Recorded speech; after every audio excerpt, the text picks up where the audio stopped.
Կարող է ողջամիտ կասկած լինել, որ եթե ամենից հարիվ Աղազարյանը 300,000 դոլարանոց մի դրվագի վրա բռնվել է, մյուսները պատկերացնում եք, թե ինչ թեմաների մեջ են, ու վաղը այդ սաղ բացահայտվելու է, չէ՞։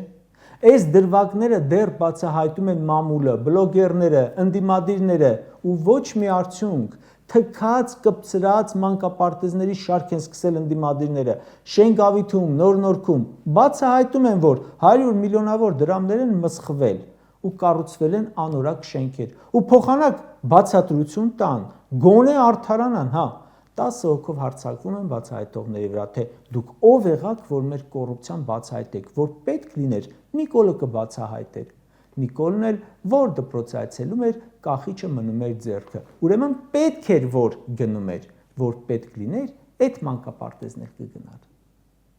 Պատգամավորը հարց է տալիս, եթե Կոնջորյան Հայկը ՔՊ խմբակցության ղեկավարը չլիներ, այդ ազնիվ երեսփոխանիկինը կդառնար հայփոստի տնօրեն տասնյակ միլիոնների աշխատավարձով։ Ու հիմա նայեք ամեն մեկի, ՔՊ-ական պատգամավորների, նախարարների, փոխնախարարների, մարզպետների, մյուսների, կինը, ամուսինը, ծնողները, զավակները, խնամի բարեկամ ընկերները ուր են աշխատում։